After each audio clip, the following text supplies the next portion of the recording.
All right, welcome to a special episode of Forward Thinking. This week we have the whole CS2 team. We have Christy. Everyone raise your hand. We have Brady Bunch style if you're watching the video. And then we have Neil and Maddie and Jarrell. Last but not least, of course. And Charlie. Oh, and Charlie. And Chrissy. So today we're still kind of coming off the buzz of this week's workshop that we held at OpsStars, which was an 8-part framework to take your marketing ops from tactical to strategic. And the focus was really around how to elevate your marketing ops function, but also just your role in marketing ops. So we thought it'd be awesome to do a recap. The whole team kind of attended. And we thought it'd be cool to kind of just like look back on the participation of our guests and also just some of the stuff that we talked through. So yeah, should we kick it off? Yeah. What was your favorite part? My favorite part. I just love the participation, I think, from all of the people on the workshop. Like our chat, everyone was very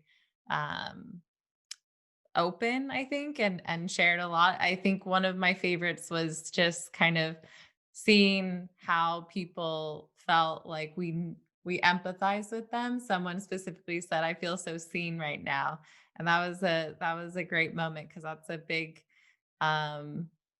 I think that's a big goal for forward thinking, but also just any of the content we put out, because we really empathize with everyone in marketing ops, because it's a tough thing to do, but it's also awesome for a career to be in. So Yeah, I think we forget because obviously we run a marketing operations agency and everyone we work with is in MOPS, but then there's so many teams of one out there kind of going solo, flying solo, and they don't really have anyone to talk to and give them advice and work with and help them through the difficult moments.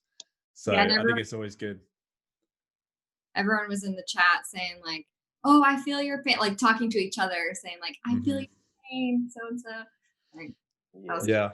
Chat was pretty explosive, and I just looking at you guys like overall, just you and Chrissy have just such like an amazing dynamic that you guys can really use to your advantage when like doing these workshops and stuff like that, because not only do you have the male perspective of things, you also have the female perspective of things, and like she represents the women in tech, you represent the men in tech, so you have these audiences that can come together instead of it's weird in this world, like men tend to just only like to listen to men, and women it's like it's that representation there, and just like it was amazing to see everybody explosive in the chat, sharing their concerns. Like Chrissy said, one of my favorite posts in the chat was, I've never felt so seen in a session. And like, that's big, man. Like when you can make somebody feel like they're visible, like as if they're really in a working session at a conference. Like that's golden, man. So yeah. And we were talking beforehand, I remember, because it was a workshop, right? It wasn't just like a 30-minute presentation. And then when you're not really with people in person, you just never really know kind of how something like that's going to go down. Like, are people going to be willing to participate? So we always had like a backup, in our mind. Like if we ask who wants to be the person to take us through, their tech evaluation, like one of the first parts, we knew that if no one raised their hand, we had something to fall back on. But straight away when we said that, there was like people wanting to do it and to go through. So yeah, I feel like marketing ops people, they're always pretty willing to share what they're going through and talk and speak up. So it was, that was definitely a highlight for me, the participation part. Yeah. I think one thing to, go ahead, Christy. I was surprised, like talking through people's struggles, like how open, like and honest people were. Like, I don't know if it's not being recorded that they were sharing, but like how someone was like, how do I handle my my campaign operations process, like if my CEO gets involved and like throws around, so just stuff like that. I thought was pretty cool that people were open with sharing. Yeah. And I think also from what I liked, especially related to the one person team or like the one man, one woman team. And I think we talked about this in one of our previous podcasts. It resonated with me, the mob stress, because I think those teams are just that have one person. I mean, just I could tell during that chat they were pretty stressed out, or they're like, "Oh, how do I handle this on top of this?" But then I think your workshop and the way you guys presented and the resources that you guys provided helped alleviate and eliminate that stress. And I could see that just from their reaction to things. And I think that was a great thing to see from my point of view. Totally. Yeah. I think the one person teams are definitely maxed out on stress, right? And we knew that before, but going in, like being part of the workshop and seeing all the comments, like, because we would say something like, you should develop a roadmap, or like you should prioritize, then people would kind of respond like, well, what if, we've got all of these things that we need to do, and then on top of that we've got like all of these other problems, and on top of that I'm a one person team. And we even talked about, one of the things in the workshop was how to build your team and get more headcount.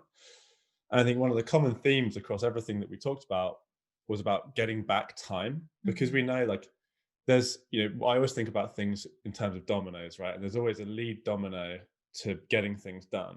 And one of the lead dominoes for marketing operations people to get things done is it's all about time, because only a certain amount of time in the day. So you either need to get more people on your team to have more time to be able to do more, or you need to claw back time so you can actually get your work done, because everyone's completely maxed out, just kind of spinning around, fighting fires and just dealing with everything as it's coming in, that it's hard for them to do some of the other stuff that we talked about in the workshop, like develop a roadmap, really be thoughtful about what you're working on and things like that. So the team aspect and those one person teams, it is really difficult for them, because a lot of them, it's going to be almost impossible to get more headcount. So then you have to take the other side of it, which is, okay, how do I claw back time? How do I make sure I can really, limit, some of this stuff that I can actually take off my to-do list and maybe have less meetings. And it's an uphill struggle, and it takes a lot of discipline and a long time to crack it, but you still have to try. Yeah. I thought that the interesting part too is when we talk about like boundaries, and a lot of people are like, oh, I feel like it's so hard to say no. Or in marketing ops, it's even harder to say no. And sales ops is really good at saying no. And I thought that was an interesting perspective too, throughout the chat, that I think people seem to agree with that bit, right? Yeah. Do you want to repeat what we said around that for people that weren't there? Sure. I think a big part of potentially why we don't do ourselves a favor is when we don't have strong enough boundaries. So even if we have a roadmap, or even if we have SLAs, if we don't stick to them, or if we don't, protect our own time, we just give in and kind of, do something for the person who's just the loudest. We find that we're never able to get any of our projects done. And we were just talking about, like, I don't know if it's the personality type of people in marketing ops as well, because I think we've all had to learn that lesson. We just like getting things done, very type A. We like pleasing people. But it was interesting because others say that, oh, sales ops is actually better at this. Some people even said maybe it's because of, like, they have a more developer mindset, where they're already used to kind of working in sprints, or even maybe it's just easier for them to push back. I'm not really sure.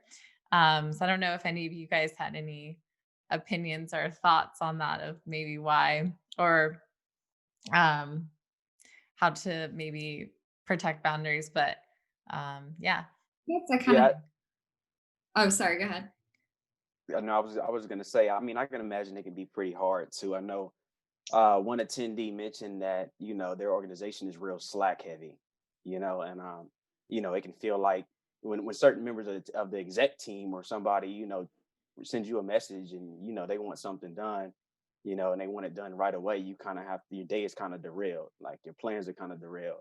And the same with like team members, like they have like requests that have come in. You guys have a process somewhat in place, but around that process, they're also slacking you. And it's just like, oh man, like I don't want to say no. I know I have to eventually answer this person, And so it's just kind of like you really have to, like you said, Chrissy, like have some order in place to where you have deadlines, you have timelines and things and priorities in place to where you can say, you know what, I'll love to get this done for you, but I really have to get this done first. And if some time frees up, maybe I can, make some more room to kind of get this done earlier. But it's just kind of having that hard, firm no. And a lot of us, like you said, it depends on the type of person. It can be kind of tough when you're a person that likes to please people. Me personally, I like to, I like to make sure that I'm providing value, and sometimes I'm neglecting my own health in a lot of situations in my own time. But it's nothing, of course, there's more good in that than bad. But it can be a challenge. Mm-hmm.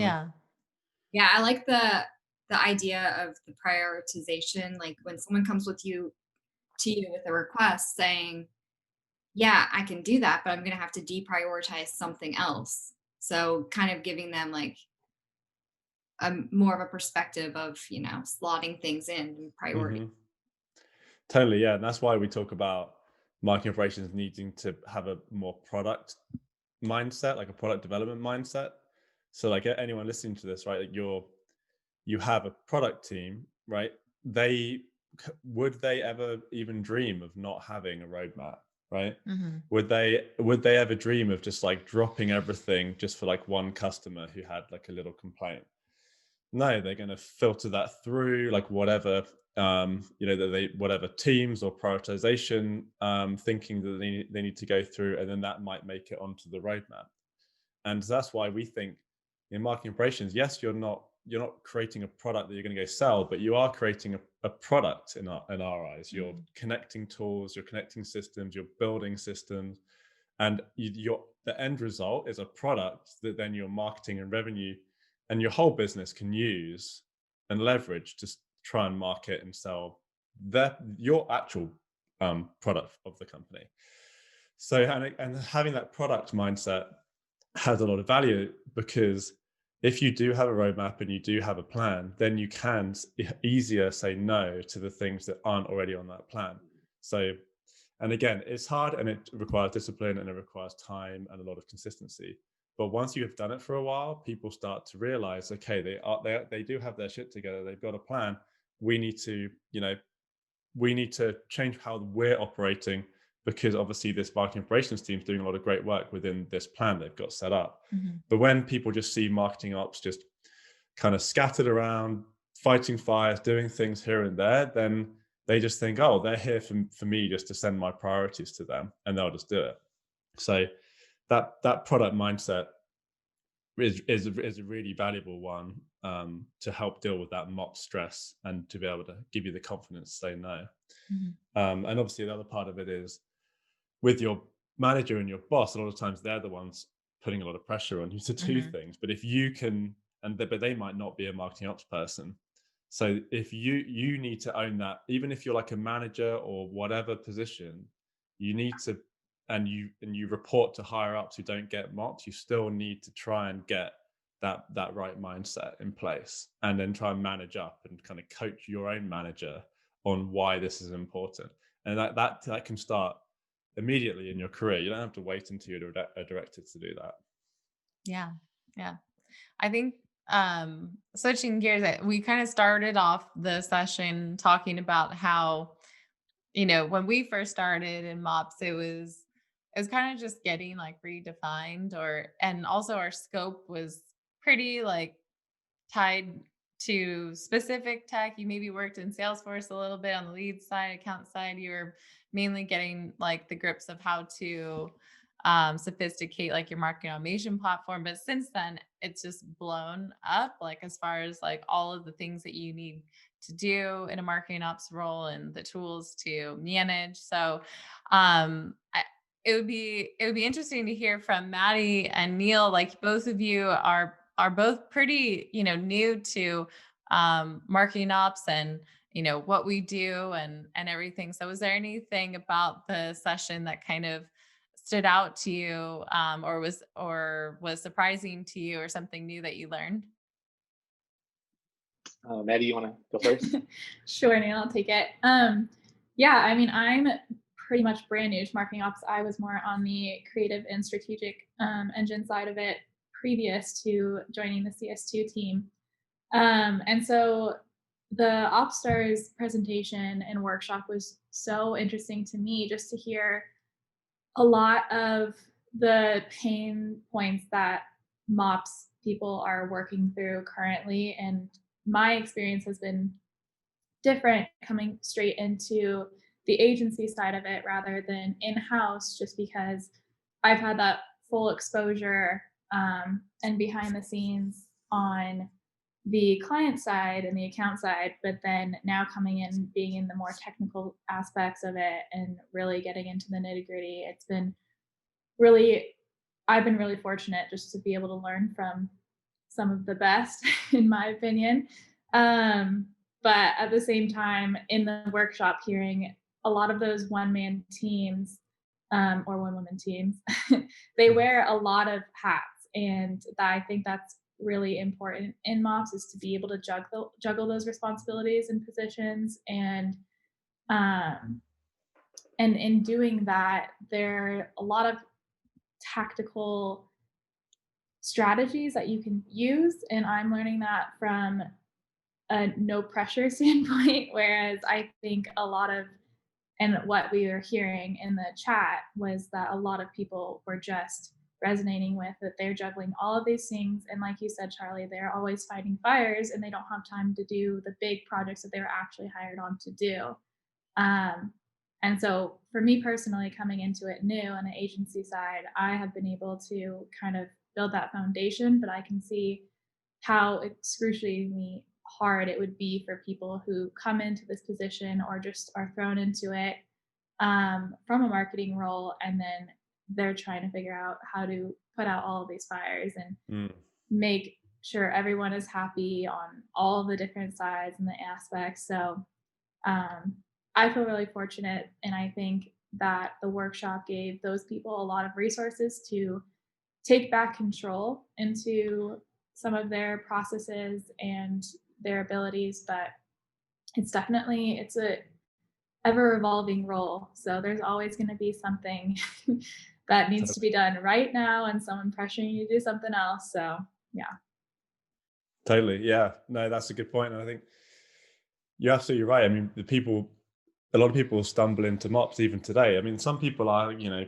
choosing it as a career path, but a lot of people still stumble into it, and then they're confronted with the complexities of it all, and then they're the one responsible, and they don't have anyone to lean on, and they're in-house. And I think it's an interesting perspective that you just said around starting agency versus starting in-house. And we always think it's great for people to have both, because one, if you're in-house, you can empathize with people in-house when you're on the agency side.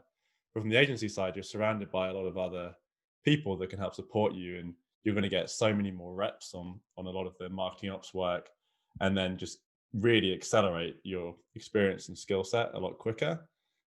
Whereas like when you're in-house, you're just like battling a lot of these things you just mentioned, and you might not have the support, and you might not get the reps in, because you're just, you're able to tackle things once and just have to move on.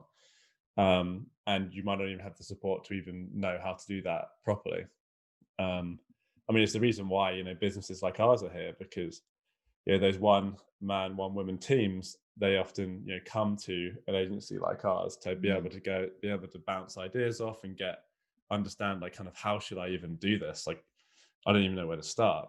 Stuff that we've just done over and over and over again, you're able to support them, really get them off the ground, help bring some clarity to their life. Yeah. What about you, Neil? Was there anything interesting or surprising or that you thought from that day? Well, it's hard to follow up that answer that Maddie gave. I mean, I know she's the rookie on forward. I mean, our CS2, but I mean, that wasn't a rookie answer at all. But I think before this, so okay. But for me, I'm coming at it from a different path. I mean, than you guys, because I do more of the content side. So I think for me, and I'm new to all of this, marketing operations especially, but just seeing, and I hear you guys talk about it a lot, where marketing operations, they don't get enough credit as they should. And I think just being an attendee at the workshop and just seeing through the chat of how much people are like resonating with you guys and they don't feel heard, as you know, everybody's mentioned earlier. I think that was really like eye-opening for not just me, but for everybody. And then just for me, I think, you know, if we want to talk about ABM strategies and MQLs and all that, I'm not the right guy to talk to or talk with, because you know, I'm still learning. But I think the one takeaway for me is like how important documentation is. And I know, like I always know, and everybody should know, being organized is a good thing, but I think like documentation is very, very critical in everything. Especially in marketing operations, like you guys say, firefighting all the time. You guys are all over the place. So I think actually having a framework or documentation, seeing exactly where point A and, you know, point B and everything is very helpful. So Totally, yeah. Neil actually is probably the person who's listened to the most amount of forward out of anyone on the planet. That is true. That is true. He got his forward thinking hours up. Yep. Yeah, for sure. Documentation is that. What was the slide titled? The most important thing people never do. Yeah. Yeah. Anything else from you, Jarrell and Christy, that you haven't said already? I think, you know, Question that something in the workshop, but Jarrell, did you have anything you wanted to? No, I think we nailed some pretty key points. I mean, we can really just, you know, talk about a whole lot. I think it was just really great, you know, to just be a witness to, not, you know, you guys as like, you know, first kind of workshop, and just seeing the value that you guys brought to the ops community, the marketing ops community, because at the end of the day, we're all a community, right? We're all feeling the same aches and pains, going through the same struggles. So it's almost like basically a family. You know, you're being able, you guys, we're basically some people that people can come to for their issues, you know, at work, or if they need any type of refinement in their processes, or strategic, you know, guidance with, you know, where their company is going, and their strategies. You know, I mean, we're CS2 is that place. So, and I think that, you know, with the workshop and the way you guys presented the information, you guys gave your guidance and ideas, and the things that you guys have learned through trial and error, people can, you know, trust in that and use that to help guide them forward. So yeah, I mean, yeah, and I mean, now is the right time, I believe. I mean, we've been doing this for 10 years now, and I've never seen a time where, I mean, even the OpsStars event was called Rise of Ops, right? And I think there's, with the whole COVID situation, the fact that you literally can't do anything that isn't digital. I mean, everyone was like primarily digital anyway, but you know, now your salesperson can't even go have dinner with someone, or you know, your marketing team can't go do an event and like not log it in a Salesforce campaign. Everything is just 100% digital, needs to be tracked, needs to be, you know, operationalized properly for success. And then the whole business needs to be able to figure out how to use all of this tech and everything that they've got, and be able to use it properly to actually provide business value, as opposed to just like, you know, just plugging things in and just thinking it's going to help. So a lot of everything we're talking about is elevating marketing operations, trying to drive it forward, trying to make it a strategic partner to the business. And I think that like the 2020s, that this decade is going to be the decade where marketing operations really goes up a few gears, in my opinion. Yeah. And I think that when I think about, and this is the goal, I think, for it too, but when I think about the workshop and the content that we're putting out for MOPS, because I think there's so much around there of telling you like the best way to use a tool or all the technical kind of know-how. And I think that's really great to share and to learn for a marketing ops person. But there's never a lot around like, how do you do your job better? Just how to how work. how to actually just work in MOPS. It's always just, it can be a sinking feeling when everything you're on is just like how to build the most like complex like reporting structure or all the things that you probably don't even have that much time to do, but you don't have time to do it because you haven't put in the framework to actually work better and to do all the work. And so I think one of the things that we talked about a lot was having that kind of like business mindset and revenue mindset, which is, I think, the really the advantage for a MOPS person, and probably the missing piece for a lot of MOPS teams. it's the missing piece. Yeah. And and I think if a MOPS person can actually adopt that mindset, then I think they'll be able to kind of flourish in their career because they're always going to be focused on the right things for the company. And I think having that interest in, okay, what are the goals of the company? What's the goals of marketing? How can I tie my work to that? But how can I also prioritize based on that?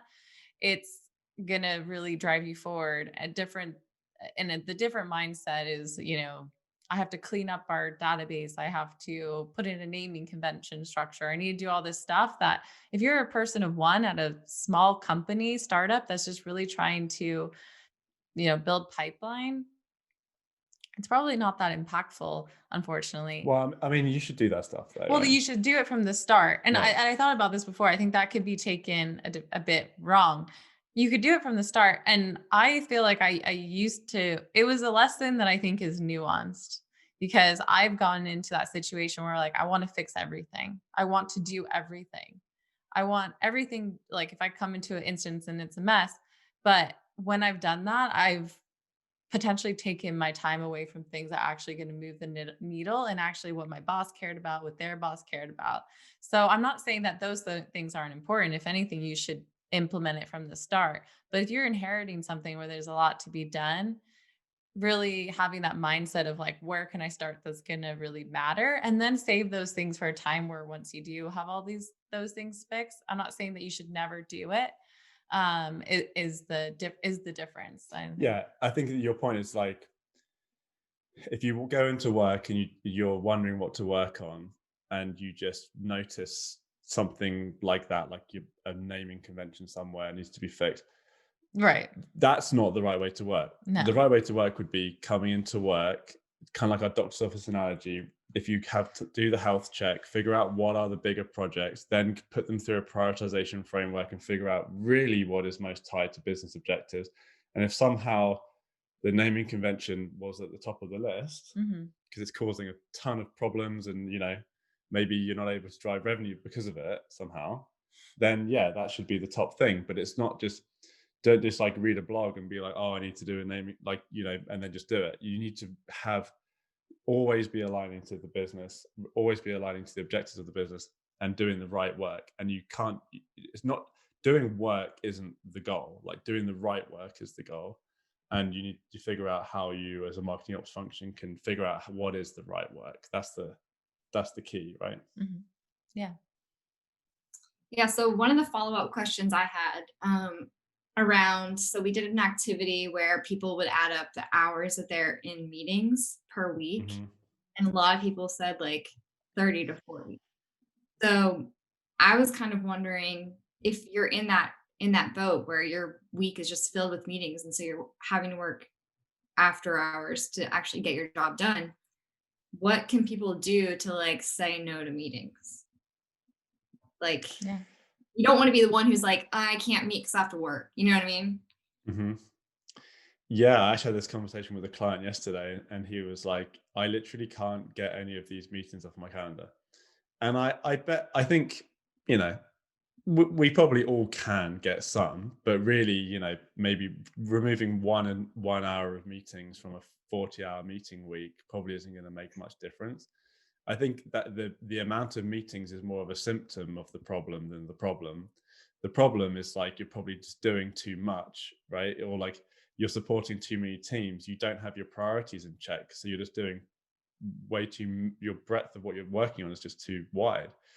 And so therefore you need to have meetings with all of these different teams that you're working with all the time on all these projects, because you haven't figured out what are the key things. If at first you figured out what your key projects are and you have your roadmap, and yes, you're still going to need to work cross-function and all of that, but there's probably meetings that you have in your calendar right now for projects which aren't that important. But you haven't gone through the exercise to figure out if that project should really be on your list right now or not. So it's hard, and that's why we're saying, like, there's no silver bullets to this. It's not like, okay, you're going to get a roadmap tomorrow and everything's going to be solved. You're probably going to build your roadmap over the next few months. You start communicating it, start being disciplined with it, start saying no. People start reacting to you differently. Over time, it's like a gradual process that over time things will get better. But you have to try. And the problem is, if you don't try, you're never going to get there, right? If you do try, you might take you longer to get there than you think, or you might, who knows, you might never get there, but at least you have a chance of getting there, right?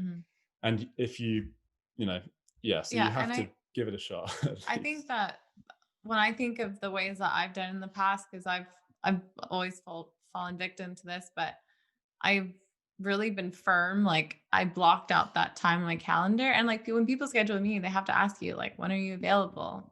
And I would always block out from like 10 to 11:30, or sometimes 11 to like 1 on my calendar, so I can at least get something done, and then also have a break for lunch. Most of the time it ended up being me working, eating lunch, but like still I was able to have my time back. And then I think the second thing is, you'll often find that like meetings on a calendar, especially from other teams, are their way of like kind of micromanaging you and getting your time. And part of that has to do with trust. And so micromanagement a lot of the time has to do with that person just not trusting the other person to actually like do the work.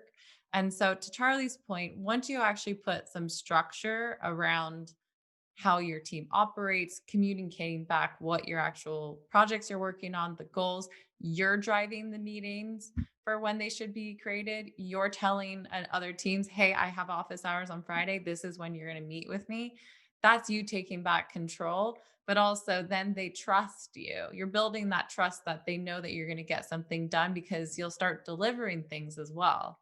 And so I think that, to Troy's point, it's something that happens over time, and they'll probably see less people trying to add on just like last minute things to a calendar. Because I often see that's because the person's just like, I want you to work on my project. Like, where's my status? What's this and that, And so that's a goal, is to put all this stuff that we're talking about in place, so you can get to a place where you can remove that time.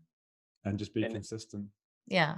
And that was one of the biggest MOPS challenges. I think that was in you guys' deck too, is our calendars, right? Just more and more meetings, and how they definitely just shot to a different level during the pandemic. And I remember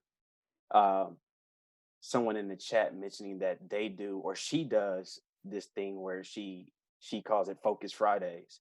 And she blocks out pretty much the whole day on Friday to get all her work done that she probably couldn't have done Monday through Thursday. And maybe that's a golden key too, is like not necessarily trying to get out of all of the, a lot of your meetings, or trying to find out where to move them around, but maybe you just kind of pull what you have on Friday earlier into the week, into different days, different slots. And kind of, if it's crammed, I mean, maybe cramming it a little bit just so it can free you up some more space on Friday, to just kind of breathe, come up for air, and kind of get what you need to get done. Yeah, I mean, you have to do it. A lot of this stuff we're working on needs deep, focused work over a long period of time. And if you keep on getting taken out of that, then it's really difficult to like kind of get the energy to get back into it, right? Like, you're building something. It's much better to like spend a day building it than like 30 minutes or an hour each day across a week. But yeah, no, I think this about sums it up, right? And this podcast is getting a bit longer. So do you have any final words? No, I mean, I think that I don't know if everyone else on the call agreed, but one of the things that's like energizing right now is also to see people kind of like stoked about like what they're working on in ops and really seeing the rise of ops. And, that's the main goal of forward thinking, right? We want to elevate marketing ops because we think it deserves it. Um, so yeah, I mean, I'm excited.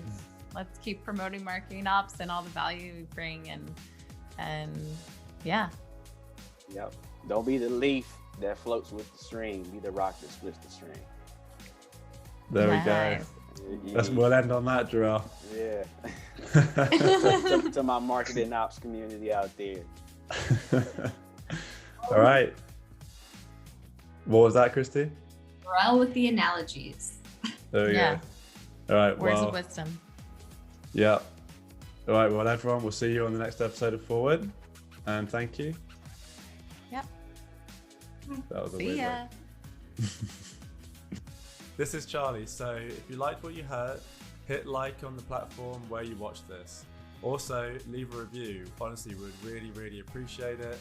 You can also subscribe where you listen to your podcasts on Apple Podcasts, Spotify, or even YouTube. And make sure you subscribe to our newsletter, which is packed full of exclusive content, updates for events or courses that we might be doing, all designed to elevate your marketing operations and B2B strategy. See you next time on Forward and Forward It On.